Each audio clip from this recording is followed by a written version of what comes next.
네, 감사합니다. 히브리서 12장 1절 2절의 말씀을 가지고 우리의 시선을 우리 주님께 고정하기를 바랍니다. 히브리서는 이 큰 시련 속에 있는 크리스찬들에게 주는 메시지라고 할 수 있습니다. 당시에 많은 사람들이 예수 믿는다는 이유로 잡혀가고 죽음을 당하고 순교를 당할 때 많은 그 교회에 흔들리는 사람들이 나왔습니다.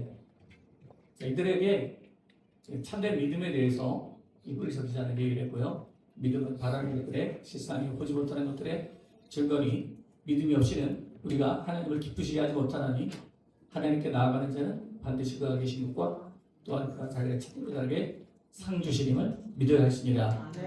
이 말씀과 함께 많은 사람들의 열거를 했어요. 그래서 성경에 나온 많은 인물들에 대해서 얘기를 하고 그들에 대해서 오늘 본문을 말하기를 우리에게 구름같이 둘러싼 허다한 증인들이 있으니 가 봐라 앞서 이렇게 믿음을 가지고 승리한 사람들이 있으니 우리는 이 고난 앞에 이런 자세를 가지라 이런 얘기입니다. 그래서 오늘 많은 사람들이 교회 다니지만 모두 승자는 아닙니다. 그리고 거친 파도를 만나는 이제 시점에 사실 우리의 믿음은 굉장히 거기서 결정된다고 할 수 있어요. 많은 사람들이 파도를 칠 때 쳐다보면 안 됩니다. 정확하게 정확한 방향을 향해서 나가야 되는데 이제 항해사는 나침반이나 계기판을 봐야 되지만 내비게이션을 봐야 되지만 우리는 주님께 우리 시선이 고정되어야 합니다. 예기치 못한 이 환경의 파도가 있을 때 우리는 내가 어떤 것을 보느냐 이런 것을 통해서 우리가 승리자가 될 수 있고 또 패배자가 될 수 있습니다. 여러분, 이 고난이라는 것은요 어떤 사람에게는 큰 믿음을 줍니다. 고난이 있기 때문에 기도하는 사람이 되고 고난이 있기 때문에 단련의 믿음을 하나님으로부터 선물 받은 사람이 있습니다. 그런데 어떤 분은 이 고난으로 인하여 큰 타락이 옵니다. 고난 때문에 그것 때문에 실족하기도 하고 굉장히 범죄자가 되기도 할 수 있어요. 이 고난이라는 겁니다. 그래서 우리가 인생을 살아가다 보면 이제 어려운 시기들이 이제 도래합니다. 그리고 이제 우리 학부모님들은 그래도 정말 복 받은 사람들이에요. 그러나 또 고생문이 열린 사람들입니다. 왜냐면 애가 이제 공부를 잘하면 부모님들도 힘들어요.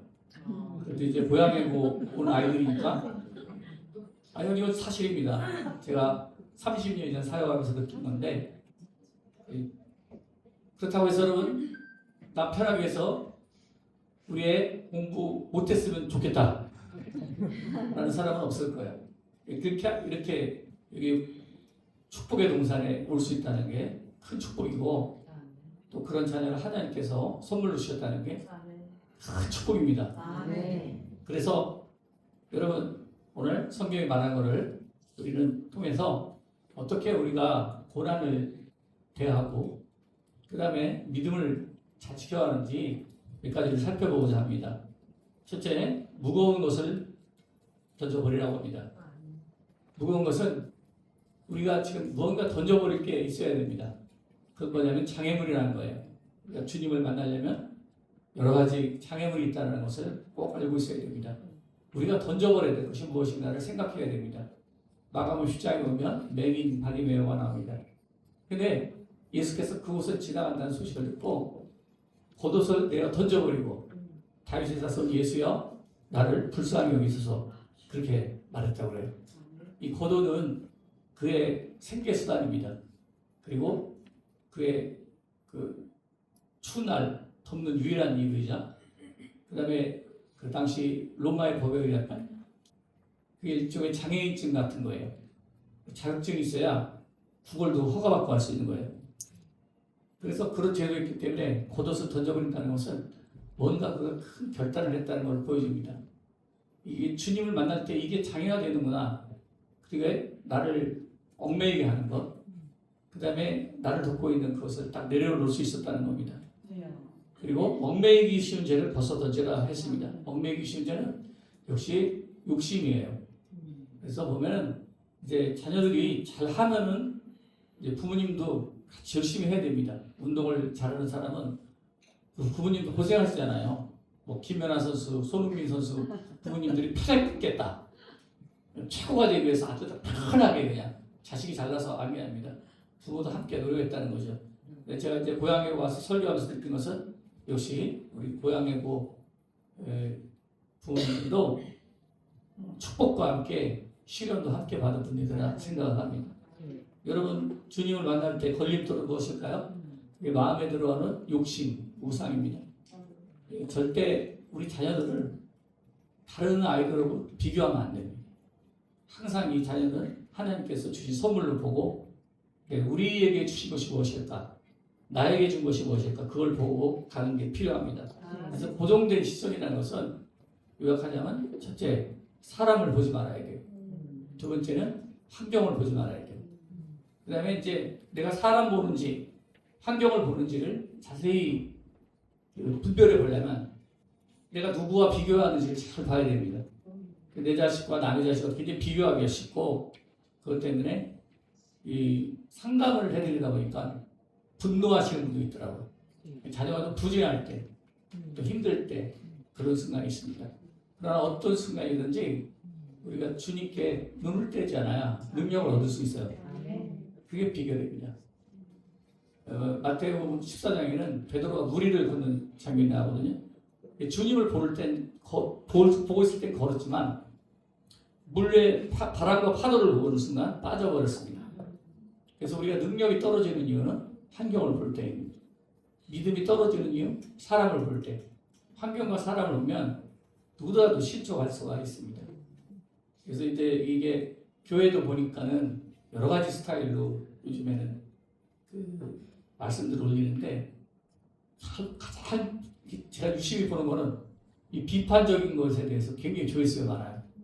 비판적인 얘기들, 그다음에 부정적인 것을 이렇게 들추어내는 것들에 대해서 근데 관심이 많습니다.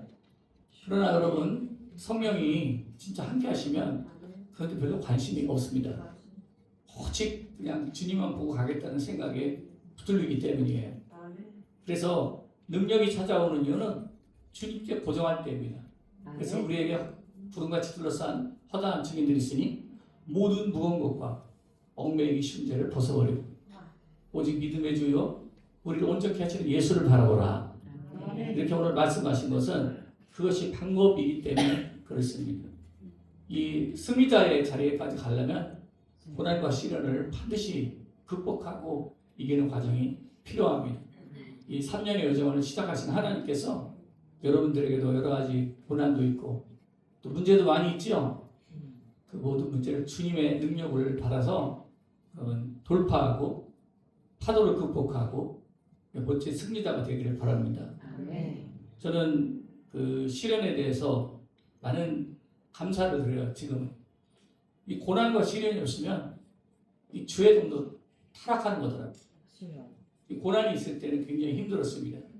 근데 고난이 너무나 많을 때는 하나님 날 쓰는지 하나님 나를 안 쓰시는지 이것 때문에 젊은 때는 너무나 많이 울면서 기도했어요. 무려 한 10여 년을 그 생각을 했습니다. 매일같이 하나님 저를 쓰시는 거 맞습니까? 이런 생각을 했어요. 교회 생활이 별로 행복하지 않았습니다. 그런 어려운 시기를 보내면서 제가 30살쯤이 돼서는 정말 성령 충만을 받았어요. 그래서 그때부터 이제 지금까지 흔들리지 않고 오게 되었다는 것입니다. 제가 존경하는 분은 중국의 선교사였던 허드스 테일러입니다. 그 허드스 테일러의 그 생애 보면 그분이 중국 선교를 할 때 처음에는 그렇게 알았어요. 중국 선교 그렇게 많이 했대. 그래서 선교사들 엄청나게 많이 길렀대. 그랬어. 근데 또 기도의 응답이 그렇게 많았다.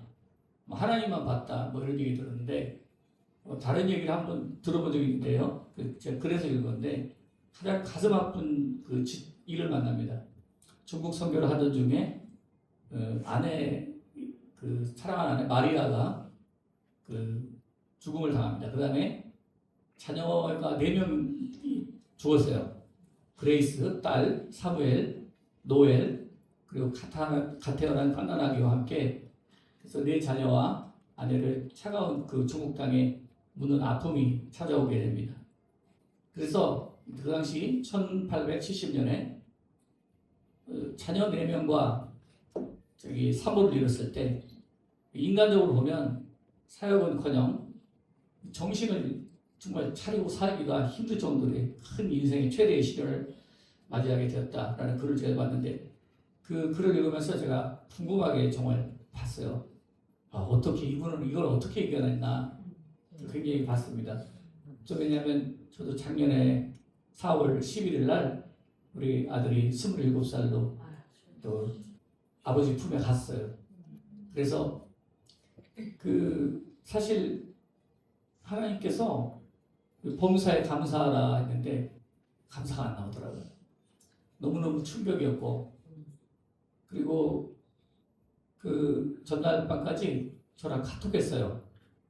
잘자, 하나님 너 사랑해, 아멘. 그래가지고 카톡을 했는데 유학하에 있던 아이가 하나님께로 갔습니다. 그런데 제가 문제더라고요. 정말 정신을 참 차릴 수가 없더라고요.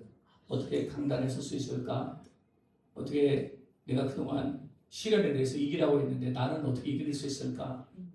이런 질문들이 막 오는데 제가 허드스 테일러의 글을 읽으면서 정말 많은 하나님 인도를 받은 것 같아요. 그래서 이런 얘기를 들었대요. 선교가 가족의 목숨보다 귀한가? 이런 비난이 쏟아졌대요. 아이들을 편하게 영국으로 돌아가서 살게 했으면 좋았을 텐데 당신은 왜 전염병이 가득한 중국에서 같이 사는 것을 고수했습니까? 이렇게 비난하는 사람도 있었대요. 하지만 중국 사람들처럼 살아야 한다는 원칙을 지키려고 했대요. 허드스 테일러의 마음입니다. 그리고 전염병, 기타 질병을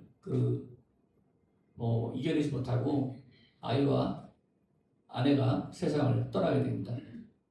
그래서 눈물로 범벅이 된 얼굴로 이렇게 기도했대요. 주님, 제가 사랑하는 아들을 주님께 돌려보냅니다. 이제 저에게 주님밖에 남지 않았습니다.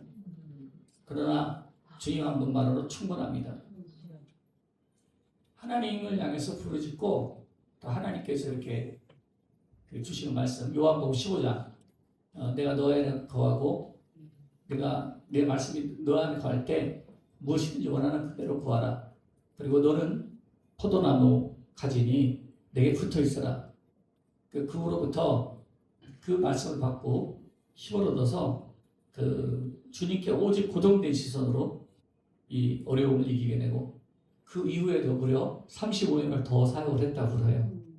그래서 중국 선교에 전생애를 바쳤고 선교사 800명이 여기서 태어나게 됩니다.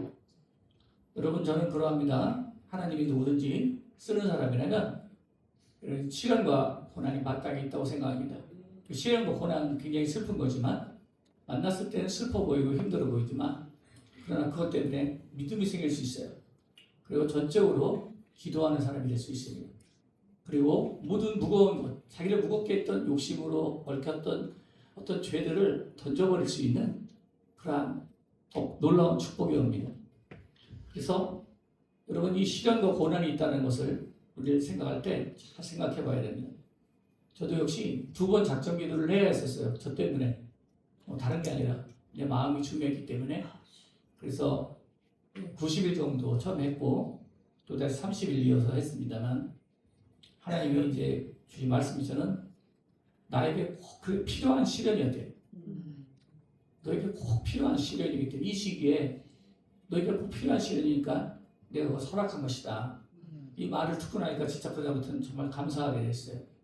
그래서 나하고 있는 것보다 하늘에 계신 아버지 품에 있는 게 지금 아이에게 가장 좋은 순간이고 그리고 그것이 꼭 필요하기 때문에 주셨다는 말씀이 되더니 이게 그냥 단순히 사람의 생각으로 깨닫거나 내가 지어낸 글로 쓴 수필이나 큐티라면 그렇게 위로받지 못했을 거예요. 정말 여러분 주님이 100일 넘게 기도하면서 주신 말씀이니까 내 마음에 확실하게 들어가게 됐고 제가 기쁨과 또 활력을 갖고 살아갈 수 있게 되었습니다. 여러분 우리도 하나님 앞에서 받은 복을 얻기 전에 이 복을 누리고 열매 맺기까지 우리가 지금 가지고 있는 당면한 어려운 문제들이 있을 겁니다. 이런 고난과 시련을 어떻게 해결할 것인가? 그것은 딱 한 가지예요. 환경에서 눈이 멀어져야 됩니다. 그리고 사람을 절대 보지 말아야 돼요. 교회에 오면은 분쟁도 많고 또 사람을 높이기가 쉬운 데가 바로 교회예요. 우리 목사님들도 마찬가지입니다. 높은 자리에 눈이 가기 쉽고 또 그다음에 인기에 몰입하기 쉽습니다. 근데 진짜 이 모든 것을 버리기까지 제가 하루아침에 된 건 아닌데 시련과 고난이 사람을 그렇게 만들어요. 주의 종도 만들고 성도는 성도들을 만들고 여기 함께 있는 모든 분들 제가 여기 강단에 있지만 제가 특별해서가 아니라 여러분 지금 이 시간 우리가 주님의 다름을 받고 있다는 것을 꼭 인정하셔야 됩니다. 그래서 오늘 저는 이 말씀을 오늘 여러분들에게 드리고자 해요. 특별한 적용을 드리고 싶지 않습니다. 그래서 이 말씀 한 절 남기고 가고자 합니다. 이러므로 우리에게 구름같이 둘러싼 허다한 증인들이 있으니 모든 무거운 것과 얽매이기 쉬운 죄를 벗어버리고 인내로서 우리 앞에 당한 경주를 하며 믿음의 주여 또 온전케 하시는 이인 예수를 바라보자. 그는 그 앞에 있는 기쁨을 위하여 십자가를 참으사 부끄러움을 개의치 아니하시더니 하나님 보좌 우편에 앉으셨느니라. 여러분 모두 고정된 시선, 주님께 고정된 시선으로 일관성 있고 흔들리지 않는 그런 아름다운 여정이 되시길 바랍니다. 여러분의 자녀들을 축복합니다. 자, 통성으로 기도하겠습니다. 사랑의 하나님 아버지 감사합니다. 이밤에 감사합니다. 귀한 시간 허락하신 아버지 이 시간 우리 부모님들이 여러 가지 문제를 놓고 기도를 위하여 왔나니 아버지 바라보는 우리에게 이 주님을 향하여 눈이 고정되게 도와주시옵소서. 아직도 하나님을 바라고 사람과 우리의 욕심이 있어서 비교하고 있다면 이 모든 시선에서 벗어날 것입니다. 오직 주님을 악망하고 주님만 바라보는 고정된 시선 주의 영광에 들어가는 우리 모든 형제 자매를 느낄 수 있도록 아버지여 도와주시기를 기도합니다. 모든 무상과 엉매의 이시의 죄를 다 벗어 던져버려 믿음의 주여 온전케 하시는 예수 바라보고 오늘 그 영광을 보기를 원합니다. 하나님의 영광이 아닌 것을 다 떠나가게 도와주시고 오늘 시간 모든 것이 넘넘사고 모든 착한 것과 치할 수 있도록 하나님을 도와주시옵소서. 또한 하나님께서 우리에게 주신 선물 귀한 자녀들 또 우리 부모님들의 역할과 모든 인생에 필요한 모든 것을 하나님께서 합당한 열매를 주시고 오직 주님께 고정된 자는 그 사람만이 능력을 얻고 믿음을 얻는 자입니다. 모두에게 믿음을 허락하여 주시고 참된 능력을 허락하여 주시고 지치지 않는 기도하는 사람 되게 하여 주시고 아버지의 영광만이 드러날 수 있도록 모든 인도하여 주시기를 간절히 간구하고 기도합니다. 아버지와 함께하여 주시옵소서. 이 시간을 복되게 주님과 모든 시간이 되시고 주님께 고정된 자 되시고 모든 걸 축복하시고 인도해 주옵소서. 예수님 이름으로 기도합니다. 아버지여 감사합니다. 하늘 아버지께서 오늘도 영광과 능력 가운데 이 시간과 장소와 공간을 덮어주시고 여기 있는 사람들에게 축복하여 주시기를 기도합니다. 아버지를 밝게 바라보며 흔들리지 않는 고정된 시선으로 우뚝 나갈 수 있도록 도와주시고 각자에게 모든 응답을 주셔서 장애물이 제거되게 도와주시고 아버지의 영광만이 드러나게 기도합니다. 이제는 예수 이름과 아버지 이름과 성령 이름으로 그대로 되기를 축원하나이다. 아멘.